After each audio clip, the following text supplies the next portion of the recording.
Habacuc capítulo 3, versículos 16 al 19. Probablemente, si usted no está muy familiarizado con la lectura de la Biblia, estos sean pasajes de Habacuc que usted haya escuchado mencionar. Tanto este texto que vamos a leer como el capítulo 2, versículo 4, donde dice Habacuc, mas el justo por la fe vivirá. Capítulo 3, versículo 16 dice, hoy leo en la Biblia de las Américas, oíd y se estremecieron mis entrañas, a tu voz temblaron mis labios, entra pudredumbre en mis huesos y tiemblo donde estoy. Tranquilo espero el día de la angustia, al pueblo que se levantará para invadirnos. Aunque la higuera no eche brotes, ni haya fruto en las viñas, aunque falte el producto del olivo, y los campos no produzcan alimento, aunque falten las ovejas del aprisco, y no haya vacas en los establos, con todo yo me alegraré en el Señor. Me regocijaré en el Dios de mi salvación, porque el Señor Dios es mi fortaleza. Él ha hecho mis pies como los de las ciervas, y por las alturas me hace caminar. Amén. Padre, venimos una vez más ante tu presencia pidiendo, Señor, tu ayuda. Te pedimos, Padre, que al exponer tu palabra, todo orgullo, toda suficiencia humana sea quitada de tu siervo. Señor, y que descienda el poder de tu Espíritu, trayendo iluminación, trayendo gracia para que yo hable tu palabra con claridad. Que tú derrames, Señor, tu santa unción, de manera que nosotros podamos ser llenados en esta mañana con tu consolación, llenados con tu verdad, y que nuestra fe pueda ser fortalecida. Te lo imploramos en el nombre de Cristo Jesús. Amén y amén. Al levantarnos cada mañana, mis hermanos, nosotros nos encontramos con noticias que nos conmueven. Nosotros leemos de asaltos donde personas inocentes pierden la vida. Nosotros nos encontramos con noticias de personas que mueren en medio de discusiones sin sentido. Nosotros nos encontramos con noticias de padres que matan a sus hijos, matan a sus esposas y luego matan a sus hijos y luego ellos mismos se quitan la vida. O también nos encontramos con noticias de hijos que matan a sus padres. Nos encontramos con tragedias como la que nos despertamos en el día de ayer, donde personas mueren por causa de la irresponsabilidad de otros. Recientemente me enteré que una persona que conozco, cuando voy a su lugar de trabajo y pregunto por ella, me dicen que está en la cárcel. Y yo pregunto, ¿y qué pasó? La persona hace un gesto de asombro y luego me comenta en voz baja, me dice, está preso y mal preso. Y le digo, ¿y qué pasó? Me dice, violaba a sus 3 hijas. Y este tipo de noticias, hermanos, nosotros la vemos cada día y escuchamos noticias de corrupción, de maltrato, de personas que todavía en la época en que vivimos viven en condiciones de esclavitud. Y el maltrato y los abusos Y cualquier incrédulo puede llegar a la conclusión, pero este mundo se le ha salido de las manos a Dios. ¿Cómo es que existe tanto mal en esta sociedad? ¿Cómo es que si Dios es poderoso, todopoderoso, como se describe en su palabra, un elemento que viola a sus 3 hijas no está muerto? ¿Cómo pueden estas cosas ser posibles en un mundo que ha sido diseñado por un Dios bueno? ¿Cómo puede existir tanto dolor? Pero cuando nosotros leemos, hermano, la agenda internacional, si usted ve el panorama internacional, vemos de guerra, vemos como un país invade otro, y cómo cientos de niños mueren fruto de la decisión de líderes empecinados por el poder. O vemos cómo esa agenda LGTB quiere imponerse a toda costa. Y uno dice, pero el mundo pareciera estar fuera de control. Otra vez uno se pregunta. Y este tipo de cosas, mis hermanos, han llevado a personas escépticas a la conclusión de que Dios no existe, Dios no puede existir en un mundo donde exista tanto dolor y tanta maldad. O si Dios existe, entonces Dios no es bueno. Y si Dios existe y es bueno, entonces Dios no es todopoderoso para poder frenar todo este mal.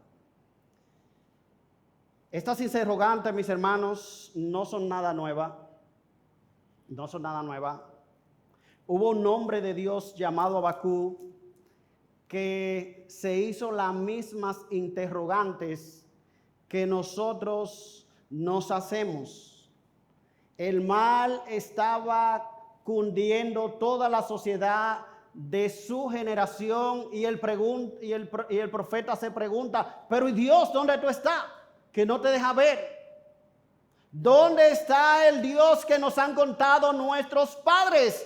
Que el mal parece arrastrarlo todo. Hermano, cuando se aumenta el mal, cuando se incrementa el dolor, ¿cómo vivimos los cristianos? ¿Cómo vive el creyente? Habacuc es la respuesta a esa pregunta. Y es por eso que en esta mañana mi intención es que nosotros veamos a través de este libro de Habacuc 4 decisiones que nosotros debemos tomar cuando nos enfrentamos o cuando nosotros no entendemos la manera en que Dios está obrando. 4 maneras o 4 decisiones que nosotros debemos tomar cuando no entendemos la manera en que Dios está obrando. En primer lugar, nosotros debemos hablar con Dios de las cosas que nos preocupan. Debemos hablar con Dios de las cosas que nos preocupan y que nosotros no le encontramos sentido. Y eso lo encontramos en el capítulo 1. Vayan conmigo al capítulo 1 de Habacuc, versículo 2. Y vamos a leer hasta el versículo 4. El versículo 1 es la introducción donde dice profecía que tuvo en visión el profeta Habacuc. Versículo 2 comienza inmediatamente. Habacuc comienza diciendo: ¿hasta cuándo, oh Señor, pediré ayuda y no escucharás? Ahí está. Señor, tú pareces estar desconectado de lo que está pasando aquí. Clamaré a ti violencia y no salvarás. ¿Por qué me haces ver la iniquidad? Pregunta. Y me haces mirar la opresión, la destrucción y la violencia están delante de mí. Hay rencilla y surge discordia. Por eso no se cumple la ley y nunca prevalece la justicia, pues el impío asedia al que es más justo que él. Habacuc, mis hermanos, su estructura es sencilla. El profeta hace preguntas, Dios le responde, el profeta vuelve y hace preguntas, Dios le responde, y el capítulo 3, esos son los capítulos 1 y 2, y el capítulo 3 es una oración del profeta. Esa es la estructura del libro de Oseas, de Habacuc, perdón. El profeta aquí comienza, ni siquiera él está representando al pueblo, hablando en nombre del pueblo. El profeta está viviendo esto en carne propia. Él está mirando toda esta maldad que hay en su ambiente, en su comunidad, en su ciudad. Y el profeta está orando constantemente a Dios. Y parecía que Dios no estaba haciendo nada. Parecía que a Dios no le interesaba lo que estaba pasando en la ciudad. Y él dice, pero ¿cómo tú me haces ver la iniquidad? ¿Por qué me hace mirar la opresión? Señor, aquí el mal está al doblar de la esquina. Hay mucha violencia. Aquí el tigre es el que se sale con la suya. Dice que los malos o los impíos asedian al justo. Que son los malos los que parecen estar adelante, los que parecen estar ganando la carrera. Y el profeta dice, pero ¿cómo que esto no cuadra? ¿Cómo es que el justo puede vivir así? Y Dios parece estar cruzado de brazos. Él dice, Señor, yo clamo a ti, pero tú no escuchas cuando yo clamo a ti. Tú no salvas, tu salvación no desciende. Y el Señor entonces le responde a Habacuc. Miren la respuesta del Señor, versículo 5. Mirad entre las naciones, observad, asombraos, admiraos, porque haré una obra en vuestros días que no creeréis si se os contara. Porque he aquí yo levanto a los caldeos, pueblo feroz e impetuoso que marcha por la anchura de la tierra para apoderarse de las moradas ajenas.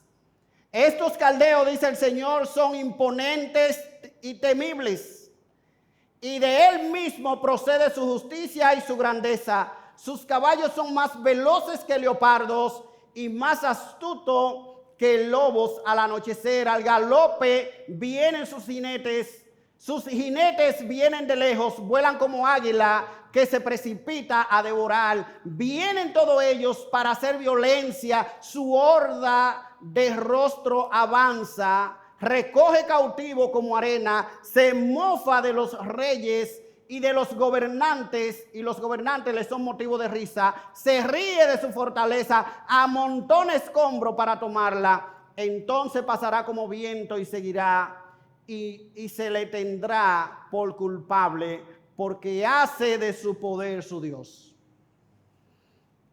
El Señor le responde al profeta Habacuc y le dice, yo he estado obrando, yo no he estado de brazo cruzado. De hecho, para tu información, Habacuc, déjame decirte que estoy levantando a los caldeos, que es otro nombre para Babilonia.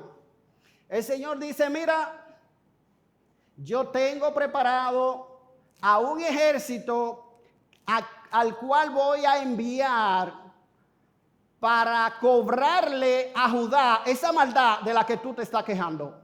Judá va a pagar su violencia, Judá va a pagar su impiedad. ¿Y cómo yo lo voy a hacer? Yo voy a levantar a los caldeos. Pero el Señor se adelanta y le dice al profeta, lo que yo voy a hacer, si se lo cuentan, tú no lo vas a creer. Versículo 5, dice el Señor, porque haré una obra en vuestros días que no creeréis si se os contara. Y esto es como si el Señor le estuviese diciendo a Habacuc, mira, yo voy a levantar. ¿Tú sabes quién es que yo voy a levantar? para castigar la maldad de Israel, yo voy a levantar un Hitler. Y esta gente tiene los mejores armamentos, pero tienen los guerreros más valerosos. ¿Y sabe qué? Ellos se ríen de sus enemigos. ¿Y sabe qué, Habacuc? Cuando ellos conquistan, ¿sabe qué hacen? Ellos se glorían de su poder, ellos hacen su Dios. Así que Dios está dejando bien claro aquí que estos caldeos son unos impíos, pero unos impíos malos, bárbaros. Y entonces viene otra pregunta más de Habacuc, versículo 12. ¿No eres tú desde la eternidad, oh Señor Dios mío? No moriremos, oh Señor. Para juicio los ha puesto tú, para juicio los ha puesto tú, oh roca. Los ha establecido para corrección. Muy limpios son tus ojos para mirar el mal. No puedes contemplar la opresión. ¿Por qué miras con agrado a los que proceden pérfidamente o impíamente y callas cuando el impío traga a los que son más justos que él? Habacuc está diciendo, pero espérate, Señor, espérate. Está bien que hay mucha maldad aquí en Israel.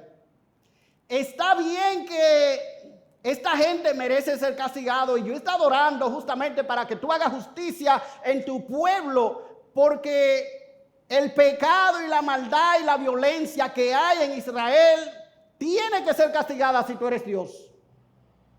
Pero ¿cómo es esto de que tú vas a levantar a los caldeos? ¿Cómo es esto que tú vas a levantar a esta especie de Hitler para castigar a tu pueblo? ¿Acaso no es tu medicina peor que la enfermedad? No, Señor. Tiene que haber algo. Esto no me cuadra, dice el profeta. Y el profeta dice, Señor, pero es que tú eres muy limpio de ojo para ver el mal. Tú no puedes ver el agravio. ¿Cómo es que tú estás levantando a esta gente mala para castigar a tu pueblo? No, esto no cuadra con tu carácter justo y santo. Y sigue el profeta diciendo, describiendo cómo era el carácter de estos caldeos. A todos saca con anzuelos. El pueblo invasor los arrastra con su red y los junta en su malla.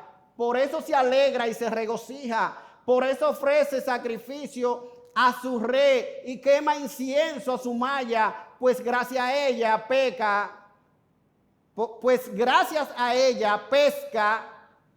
su pesca es abundante y suculenta su comida. Vaciará pues su red y seguirá matando sin piedad a las naciones. Aquí está usando una figura para describir lo que hacían esta gente. Dice, cuando ellos tiran su red, ellos agarran ahí a todo el mundo, quedan atrapados en sus anzuelos, Y dice, ¿y sabe qué? Luego ellos hacen sacrificio a su red y queman incienso a su malla, pues gracias a ella su pesca es mucha. O sea, está hablando, esta gente luego que ganan una batalla contra el enemigo, ellos hacen sacrificio, ¿sabe a qué? A sus instrumentos de guerra. Pero de hecho dicen que los babilonios eran tan feroces y tan sanguinarios que literalmente cuando ellos llevaban cautivo a sus enemigos, tenían una especie de anzuelo que colocaban en el labio inferior de los cautivos y los llevaban atados uno con otro, de manera que ya usted sabe, así lo llevaban en línea y ninguno se podía mover ni escapar, porque estaban cogidos por el labio como si fueran peces literales. Así que esta es una de las de las cosas que el profeta no puede entender. El profeta tiene una primera preocupación y cuando Dios le dice cuál es la solución, su problema incrementa, porque ahora el problema no es solamente la maldad en medio de su pueblo, sino la maldad de aquellos que Dios ha levantado para castigarlo. Él no puede conciliar esto con el carácter de Dios. Pero hay algo importante, mis hermanos. El profeta no se quedó callado. El profeta, en medio de su confusión, él fue a Dios. Y con esto nosotros aprendemos, hermanos, que Dios quiere que nosotros vayamos a Él con nuestras luchas, con nuestras dudas y con nuestras confusiones. Que cuando nosotros no entendemos la manera en que Dios está tratando con nosotros o la manera en que Dios está tratando con nuestra nación, nosotros vengamos de rodillas delante del Señor y le digamos: Señor, yo no entiendo lo que está pasando. Señor, yo no entiendo por qué todo me sale mal. Yo trato de serte fiel. Yo trato de obedecerte. Pero las cosas me salen mal. No me cuadran. Y en medio de esa confusión debemos venir a Dios. Y Dios no se enoja con el profeta por esto. Dios le da respuesta. Y le dice lo que él está haciendo. Ahora bien, mis hermanos, en segundo lugar, no solamente debemos venir a Dios con aquellas cosas que a nosotros nos preocupan, sino que en segundo lugar, nosotros debemos escuchar lo que Dios tiene que decirnos. Ya vimos en el capítulo 1 que el profeta ora a Dios y Dios le responde, y la respuesta de Dios es: mira, yo voy a levantar a los caldeos. Pero no solamente eso, el profeta dice en el capítulo 2, versículo 1, estaré en mi puesto de guardia y sobre la fortaleza me pondré, velaré para ver lo que él me dice y qué he de responder cuando sea reprendido. El profeta dice aquí: mira, yo no entiendo, Señor, pero sabes que yo voy a esperar en ti. Yo he tomado la decisión de esperar en ti. Y entonces el Señor nueva vez responde al profeta y le dice a partir del versículo 2 del capítulo 2: entonces el Señor le respondió y dijo: escribe esta visión y grábala en tabla para que corra el que la lea, pues es una visión para el tiempo señalado, se apresura hacia el fin y no defraudará, aunque tarde, espérala, porque ciertamente vendrá, no tardará, no tardará. Y aquí la respuesta de Dios al profeta Habacuc es cierto que yo voy a levantar a los caldeos para que castiguen a Israel, pero yo quiero que tú sepas que los caldeos también pagarán por su pecado. Yo no soy el autor de la maldad de los caldeos. Ellos han estado ahí siempre con su maldad. Yo lo que lo estoy usando a ellos como un instrumento de juicio para mi nación. Y yo lo estoy levantando a ellos como juicio. Pero ellos son responsables de su maldad. De hecho, ellos han estado ahí haciendo maldad y han estado conquistando naciones. Y la única razón por la que no lo han devorado a ustedes es porque yo lo he refrenado. Pero ahora yo se lo voy a soltar a los israelitas por causa de su pecado. Y como juicio de parte mía, ellos vienen sobre la nación de Israel. Y entonces el Señor da aquí lo que se conocen como 4 o 5 ayes, que son gritos de juicio. En el versículo 6, el Señor dice que los caldeos serán castigados por su avaricia. Dice el versículo 6, no pronunciarán todo esto contra él una sátira y burla e intriga contra él y dirán: ay del que aumenta lo que no es suyo. Está hablando de los caldeos. ¿Hasta cuándo? ¿Y se hace rico con préstamo? ¿No se levantarán de repente tus acreedores y se despertarán tus colaboradores? Ciertamente será despojo para ellos, porque tú has despojado a muchas naciones. Todos los demás pueblos te despojarán a ti por la sangre humana y la violencia hecha a la tierra, al pueblo y a todos sus habitantes. Dios dice, ellos van a pagar por su violencia, pero ellos también van a pagar por su codicia, por las ganancias deshonestas. Versículo 9 dice, ay del que obtiene ganancias ilícitas para su casa, que pone en alto su nido para librarse de la mano de la calamidad.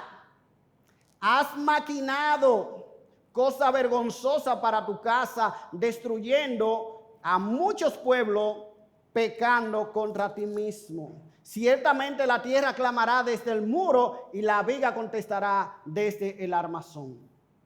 Yo te castigaré a ti, a la nación de los caldeos, dice el Señor, por utilizar personas como si fueran animales de carga. Versículo 12 dice, ay del que edifica su ciudad con sangre y funda un pueblo con violencia, y tiene del Señor de los, no viene del Señor de los ejércitos que los pueblos trabajen para el fuego y las naciones se fatiguen en vano. Pues la tierra se llenará del conocimiento de la gloria del Señor, como las aguas cubren el mar. Ellos también serán castigados por su violencia y por degradar a otros. Versículo 15. Ay del que da de beber a su prójimo y del que mezcla su veneno hasta embriagarlo para contemplar su desnudez. Será saciado de deshonra más que de gloria. Bebe tú y muestra tu desnudez. Se volverá sobre ti el cáliz de la diestra del Señor y de la ignominia sobre tu gloria. Y finalmente, por su idolatría ellos serán castigados. Versículo 18 dice, ¿de qué te sirve el ídolo que tu artífice ha esculpido, o la imagen fundida, maestra de mentira, para que su hacedor confíe en su obra cuando hace ídolos mudos? Ay del que dice al madero, despierta, o a la piedra muda, levántate. ¿Será esto tu maestro? He aquí está cubierto de oro y de plata. No hay alimento alguno en su interior. Dios le dice al profeta, escucha, este no es el final de todo. Ellos serán castigados. Yo descenderé en juicio contra ellos. Ahora hay algo interesante, mis hermanos, aquí, en esta respuesta del Señor. Y es cómo nuestro Dios controla los eventos de la historia de este mundo.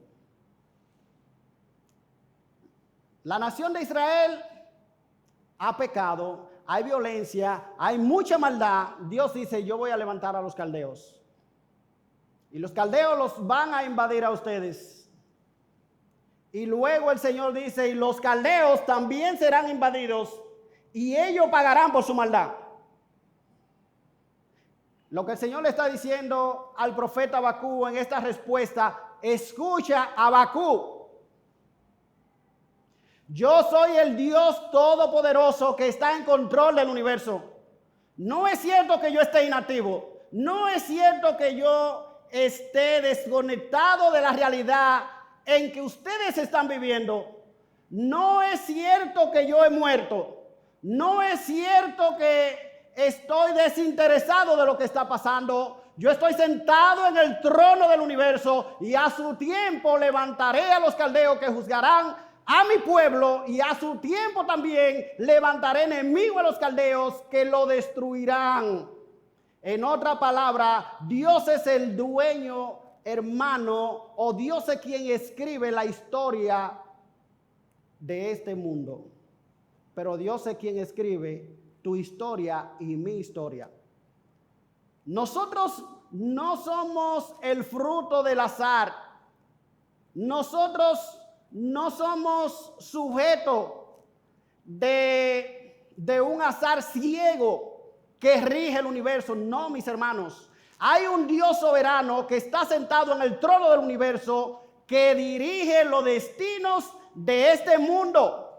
Los destinos de este mundo no lo dirigen las grandes potencias, no lo dirige el G20, no lo dirige esas grandes cumbres de la persona más rica del universo, no lo dirige la nación de Estados Unidos, ni ninguna de las superpotencias europeas, ni la superpotencia china. No, mis hermanos, los destinos de este mundo están en la mano de un Dios sabio que gobierna con sabiduría y con poder. Los destinos de este mundo y tu destino y mi destino.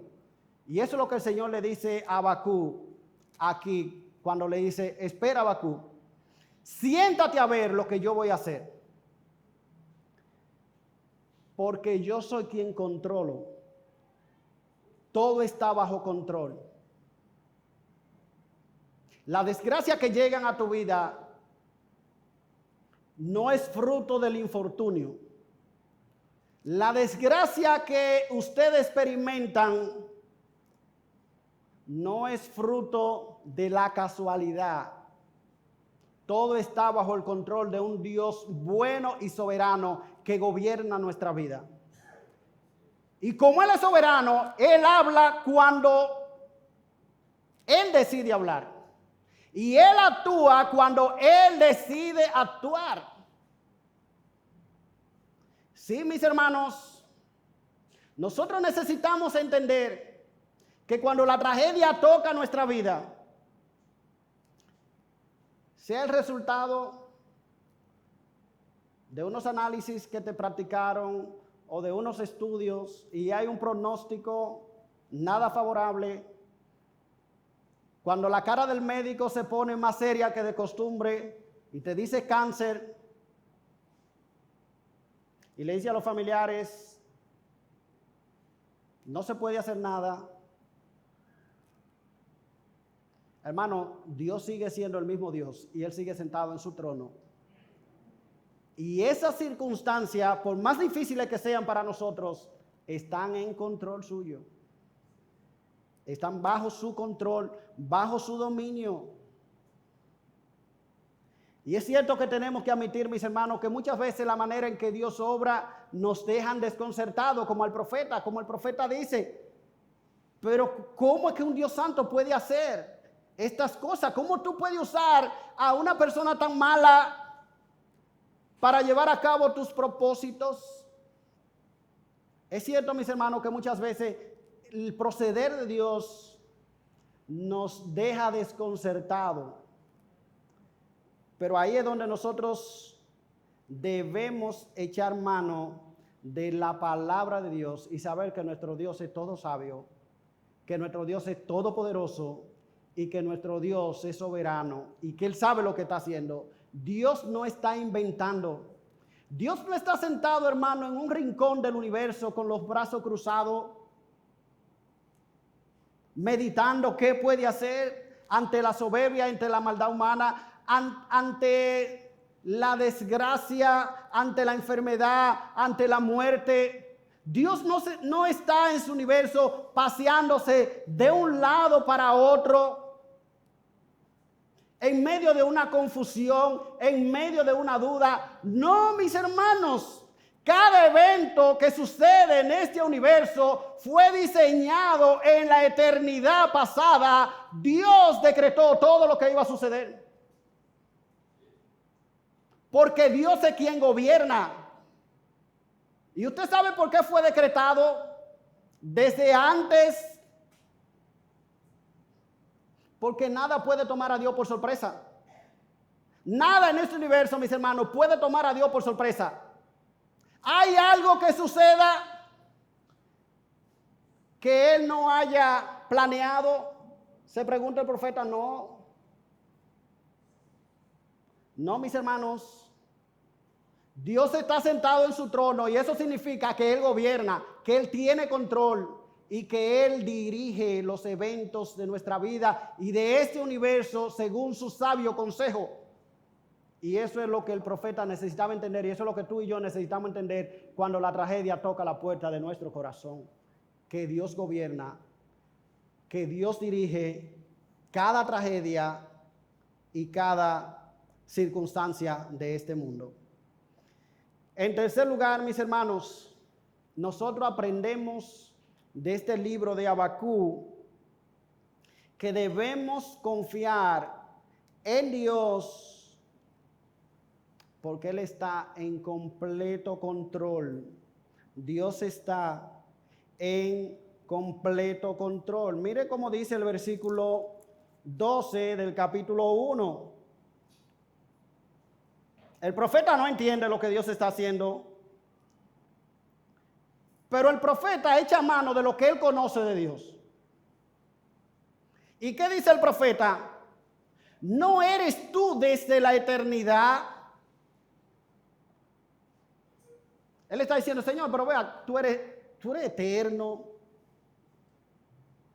Yo no entiendo lo que tú estás haciendo, pero algo yo sé, que tú habitas en la eternidad y que tú no eres afectado por los eventos que pasan en este mundo. Tú eres un Dios eterno, tú estás fuera del tiempo. De manera que como un ser eterno, tú sabes lo que estás haciendo. Nada de esto te toma por sorpresa. Yo no lo entiendo y por eso el profeta dice, ¿no eres tú desde la eternidad? ¿No eres tú desde la eternidad? Dice el profeta. Otra cosa que el profeta echa mano es al hecho de quién es el Señor. Fíjense cómo dice, oh Señor mío, Dios mío. Él dice, tú habitas en la eternidad y tú eres mi Dios. Tú eres mi Señor. ¿Y a quién se le dice Señor? A alguien que gobierna, a alguien que está en poder, a alguien que tiene los destinos de nuestra vida, a alguien a quien nosotros debemos obedecer. Pero no solamente le dice, tú eres mi Señor, sino que él dice, oh Dios mío. ¿Y sabe lo que le está diciendo? Tú eres mi Dios, tú eres el Dios del pacto. Y de algo yo estoy seguro. Tú prometiste a Abraham, a Isaac y Jacob una descendencia que será como las estrellas que están en el cielo y como la arena que está a la orilla del mar. Tú eres mi Dios. Tú eres el Dios del pacto con mis padres, con mis antepasados. Y yo me aferro a esa promesa. Y yo sé que estoy ligado a ti, pase lo que pase. Y él echa mano de lo que conoce de Dios. Pero él no se queda ahí. Él dice, tú eres santo también. Oh, santo mío. Y más adelante desarrolla esta idea cuando dice, muy limpio eres de ojo para ver el mal, ni puede ver el agravio. Pero no solamente eso, mis hermanos. Él dice, tú, oh roca, los ha establecido para corrección. Y aquí, roca, puede ser, tú eres mi lugar de refugio. Señor, tú eres el único lugar donde yo puedo, en medio de toda esta turbulencia, en medio de toda esta desgracia que viene, que yo no entiendo, que no sé por qué. Tú eres esa roca donde yo voy a acudir, donde yo me voy a subir hasta que pase la tormenta. Yo me voy a refugiar en ti. Tú eres un Dios de refugio. Puede ser eso. Pero eso también puede ser una referencia a la inmutabilidad de Dios. Señor, tú no cambias. Pase lo que pase, yo sé que tú no cambias. Que tú eres el mismo, que tú eres como una gran roca fuerte que se mantiene intacta con el paso del tiempo. Y yo confío en ese Dios, yo confío en ti. Pero no solamente eso, todo este conocimiento que él tiene de Dios le lleva a decir, no moriremos. No moriremos. Oh Señor mío, Dios mío, Santo mío, no moriremos. Hermano, y esto es asombroso lo que está diciendo el profeta.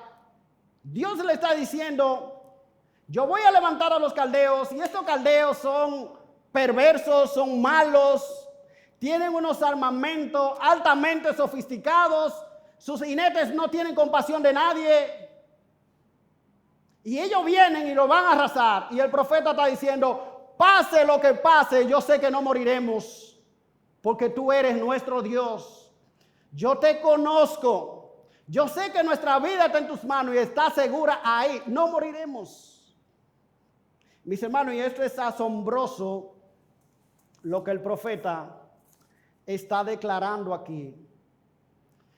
Porque hay verdades acerca de Dios a las que nosotros tenemos que acudir en medio de la confusión, en medio del dolor. Señor, yo no entiendo lo que estoy pasando. Yo no entiendo lo que pasa con mi vida. Yo no entiendo por qué tantas cosas me salen mal. ¿Por qué mi hijo está enfermo? ¿Por qué mi esposa está enferma? ¿Por qué murió mi papá? ¿Por qué murió mi mamá? Yo no entiendo lo que pasa a mi alrededor. Pero una cosa yo sé, que tú eres bueno. ¿Y usted cree que esto era algo exclusivo del profeta? No. Cuando usted va al Salmo 73, Asaf hace lo mismo. Asaf tiene también problemas que le angustian y que él no le encuentra una explicación. Y miren cómo miren lo que él dice. Él tiene un problema, cómo los impíos prosperan y a los justos le va mal. Pero miren cómo antes de dar su queja, él dice algo. Ciertamente Dios es bueno para con Israel, para con los limpios de corazón. Y luego él comienza a describir ahí, él dice, en cuanto a mí, casi se deslizaron mis pies. Por poco resbalan mis pasos. Yo tuve envidia de los arrogantes.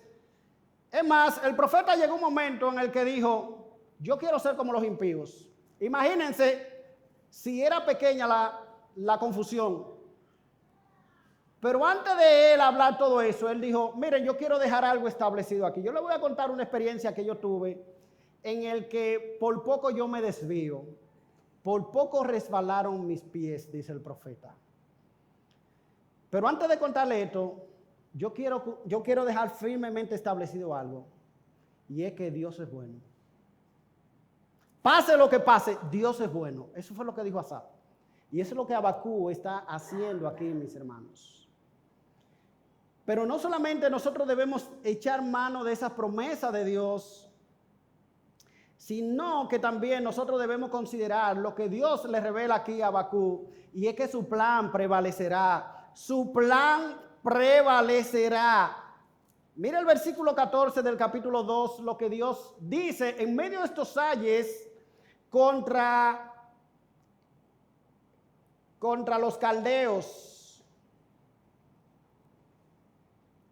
Pues la tierra se llenará del conocimiento de la gloria del Señor, como las aguas cubren el mar. Para que esto suceda, los caldeos necesitaban ser derrotados. Dios está diciendo, yo voy a levantar a los caldeos.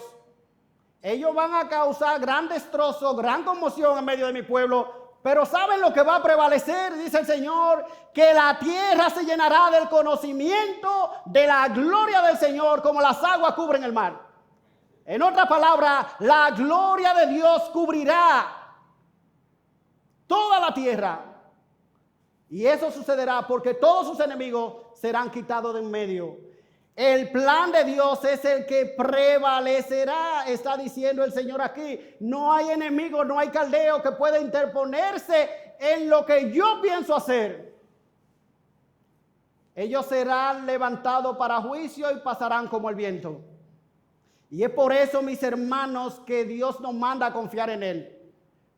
A poner la vista en Él, en su gloria, en su majestad, en su sabio gobierno, no en las aflicciones, no en aquellos que nos infligen dolor, como dice el Salmo 37, no te impacientes a causa de los malignos, ni tengas envidia de lo que hacen iniquidad, porque como hierba serán pronto cortados y como hierba verde se secarán. Y más adelante dice, deja la ira y desecha el enojo, no te cites en manera alguna a hacer lo malo, porque los malignos serán destruidos.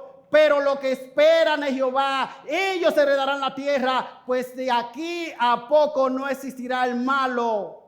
Observará su lugar y ya no estará. Sí, ellos vendrán, ellos causarán destrozo, pero ¿sabe qué? Estos impíos, estos malos, dice el Señor, ellos pasarán. Así que no te impacientes a causa de los malignos, no tengas envidia de lo que hacen iniquidad, porque como hierba serán cortados. Y es cuando ellos sean cortados que la gloria de Dios llenará toda la tierra. Hermano, hermano, prosperará para siempre. Eso es lo que Habacuc está diciendo. Esta aparente victoria del mal es algo pasajero. En el Salmo 2, el salmista dice, ¿por qué se amotinan la gente y los pueblos piensan cosa vana? Se levantarán los reyes de la tierra y príncipes unidos contra Jehová y contra su ungido, diciendo, rompamos sus ligaduras y echemos de nosotros sus cuerdas. Pero ¿qué pasará? Dice la palabra de Dios, el que mora en los cielos se reirá de ellos, el Señor se burlará de ellos. Estos poderosos de hoy, esta nación es poderosa, se burlan y pretenden ir con toda su fuerza contra el diseño de Dios y no le paran a nada. Rompamos sus ligaduras, echemos de nosotros sus cuerdas. Y nos dice la palabra de Dios, que está en los cielos, Dios en su trono, se ríe de ellos. El Señor se burlará de ellos, luego hablará en su furor y los turbará con su ira, pues yo he puesto mi rey en Sión, mi santo monte. No, hermano, el mal no prevalecerá. El mal no prevalecerá.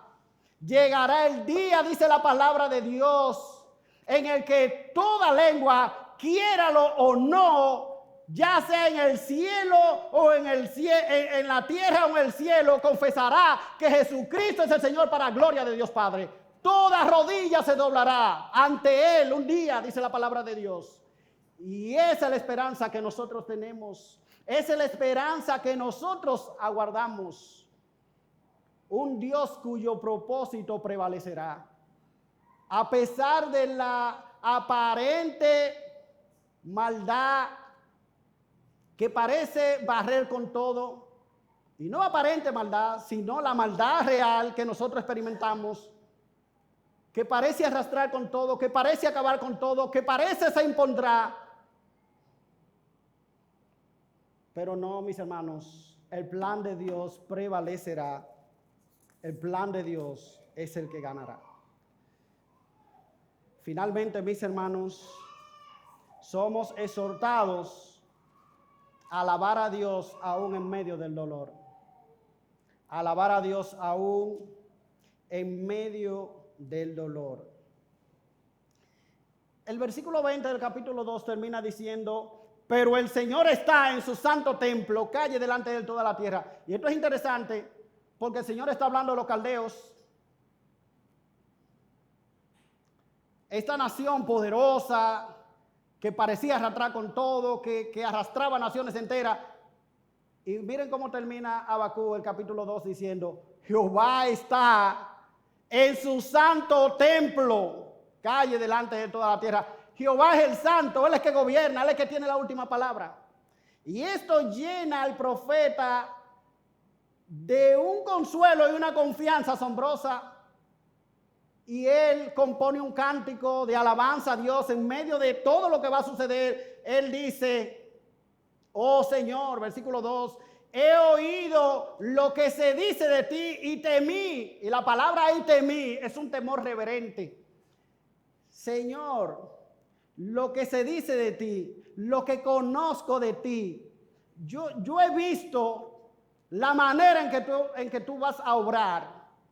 Todo esto que tú has revelado de cómo va a levantar a los caldeos, de cómo para castigar a tu pueblo y de cómo luego va a castigar a los mismos caldeos, tu manera de proceder me asombra, me llena de un temor reverente, me mueve a la adoración. Oh Señor, he oído lo que se dice de ti, temí. Pero algo interesante, mis hermanos,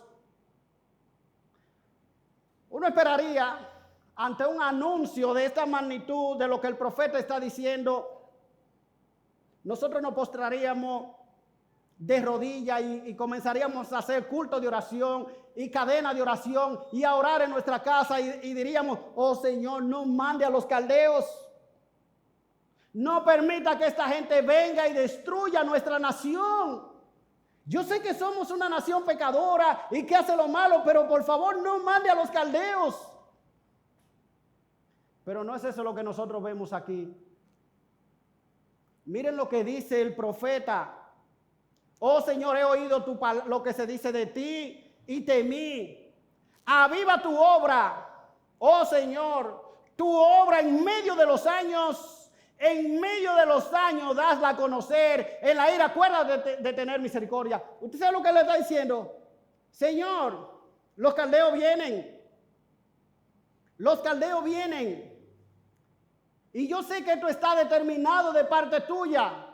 Y yo no te pido que retenga a los caldeos. Tú sabes lo que yo te quiero pedir. Que en medio de esa aflicción que tú mandarás a través de los caldeos, yo quiero que en medio de los años, en medio de los tiempos en que esa aflicción venga, que tú avives tu obra. Señor, que la fe no falte.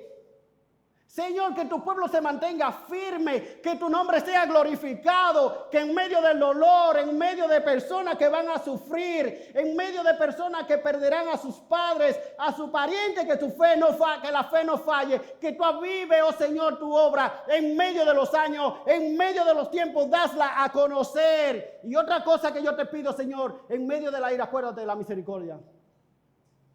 Ten misericordia de nosotros cuando estos caldeos vengan como juicio, ten misericordia de nosotros. Yo solo te pido eso, Señor.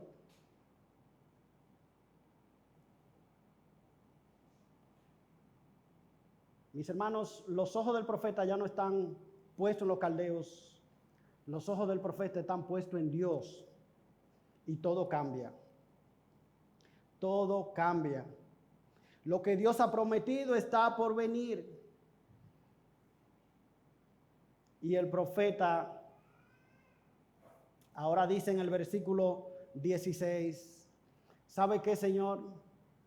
Yo estoy temblando porque yo no soy un extraterrestre. Mire lo que dice el versículo 16, oí y se estremecieron mis entrañas, a tu voz temblaron mis labios, entra podredumbre en mis huesos y tiemblo donde estoy. Yo estoy lleno de miedo, dice el profeta. Señor, yo me estoy muriendo de miedo. Esta gente es agresiva, esta gente no tiene compasión de sus enemigos. Yo tengo mucho temor. Cuando yo escucho acerca del juicio que viene, mis entrañas se conmueven, me tiemblan los labios, no sé ni siquiera cómo articular palabras. Entra podredumbre en mis huesos. Yo estoy temblando, las rodillas me chocan una con otra. Pero yo sé, Señor, que tú estás con nosotros. Aunque yo no sepa controlar mis emociones a causa del miedo, yo sé que tú estás con nosotros. Y eso es lo que me sostiene en medio de la angustia, en medio de la confusión. Eso es lo que me sostiene. Por eso Él dice, tranquilo espero el día de la angustia, al pueblo que se levantará para invadirnos. Pero el profeta tiene la confianza, y ya eso lo ha descrito, de hecho, de los versículos 3 al 15, Ahí lo que hay es una intervención soberana de Dios donde Él interviene para desbaratar a los caldeos. Hermano, lo que viene es algo fuerte. El profeta no está tratando de desconectarse. Él no está tratando de convencerse a sí mismo y decir, lo mejor es no pensar en ello. El profeta se encuentra ante una situación que le produce temblor, que le produce miedo. Pero en medio de esa circunstancia, él dice, Señor, yo espero en ti y espero tranquilo. Y aquí es donde el cristiano, mis hermanos, se diferencia del impío. Tenemos una esperanza firme que nos sostiene aún en medio de las peores tragedias. Por eso en el versículo 17 dice, aunque la higuera no eche brotes, ni haya fruto en las viñas, aunque falte el producto del olivo y los campos no produzcan alimento, aunque falte las ovejas del aprisco y no haya vacas en los establos, con todo yo me alegraré en el Señor y me regocijaré en el Dios de mi salvación. El profeta está aquí describiendo elementos que eran primordiales para una economía eminentemente agrícola. Habla de vacas, habla de el fruto de la viña, habla del producto del olivo, habla de los campos que dejan de producir alimentos, habla de ovejas. Estas eran cosas importantes para su economía. ¿Y sabe qué es lo que está diciendo el profeta? El profeta no está diciendo la expresión aunque. Es como, si esto llegara a pasar, yo me voy a alegrar. No, el profeta tiene la seguridad de que eso viene. Así que lo que el profeta está diciendo es, ¿sabe qué, Señor? Yo he tomado la decisión de que cuando llegue el enemigo, cuando lleguen los caldeos, cuando arrasen con todo y se lleven nuestro ganado, cuando destruyan nuestra viña, cuando destruyan nuestro campo, cuando aquí no haya nada para comer, yo he tomado la decisión de alegrarme en ti y de gozarme en el Dios de mi salvación. Es lo que le está diciendo, Señor, mira, yo he tomado la determinación de que cuando llegue el cáncer, de que cuando llegue la crisis económica, de que cuando llegue la enfermedad, cuando llegue la muerte de mi padre, yo voy a esperar en ti, yo me voy a gozar en ti, yo voy a confiar en ti, pase lo que pase, porque no hay otro lugar donde acudir. Tú eres mi Dios, tú eres el Dios del pacto, tú eres el Dios que gobierna y que sabe lo que está haciendo. Y aunque yo sufra, yo sé que tú sabes lo que está haciendo. Y aunque yo no entienda, yo sé que tú sabes lo que está haciendo. El Señor es mi fortaleza y Él ha puesto mis pies como los de la cierva. El ciervo es un animal ágil que corre a velocidades asombrosas. Y el Señor dice, aquí a través del profeta, el profeta dice, tú has hecho mis pies como los de cierva. En medio de la calamidad, en medio del dolor, tú me das esa frescura, esa vitalidad para moverme, para seguir hacia adelante, para no desmayar, para no quedarme postrado, porque Jehová es mi fortaleza. Y yo espero en ti por eso, porque yo sé que tú eres mi Dios, porque yo sé que tú estás en control. Venga lo que venga, pase lo que pase, estamos en la mano de un Dios sabio, de un Dios que gobierna, y de un Dios que está conduciendo los eventos de este mundo y los eventos de nuestra vida y la circunstancia de tu vida, hermano, para el mayor bien, para su gloria, para su honra. Y hermano, tú puedes tener la seguridad que no importa el sufrimiento que tú estés pasando, como dice la palabra de Dios, las aflicciones del tiempo presente no son comparables con la gloria venidera que nosotros habrá de manifestarse. Muchos literalmente pasarán de este mundo a la eternidad con lágrimas en los ojos. Y al abrir sus ojos en la eternidad, el Señor enjugará toda lágrima de los ojos de ellos.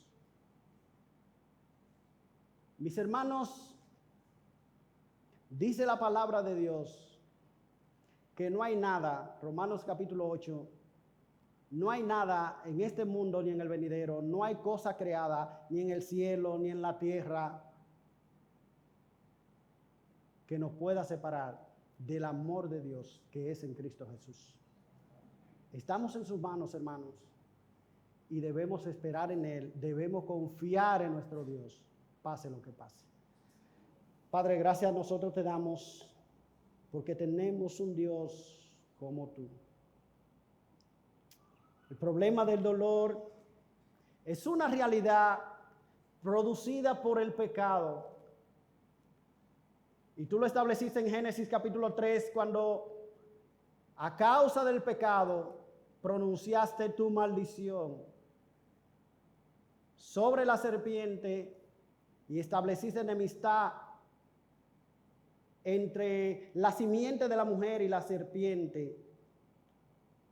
Y le dijiste a la mujer, con dolor dará a luz a tus hijos. Y al hombre le dijiste, por causa tuya maldita será la tierra. Y le dijiste también al hombre, polvo eres y al polvo volverás. Y una evidencia de esa maldición que trajo el pecado al mundo es lo que vemos en Génesis capítulo 4, que Caín mató a su hermano Abel. Y desde entonces el mundo ha experimentado toda la tragedia que el pecado produce. Pero otras veces, Señor, nosotros sufrimos, no sabemos el por qué, como pasó con Job. Pero una cosa nosotros sí sabemos, que estamos en las manos de un Dios sabio, de un Dios cuyos pensamientos para nosotros no son para mal, sino para bien. Y tú has prometido estar con nosotros todos los días y hasta el fin del mundo. Jehová nuestro Dios es el que está contigo, no te dejará ni te dejará. A ti la gracia, Señor, a ti la gloria en medio de cualquier circunstancia, por Cristo Jesús. Amén y amén.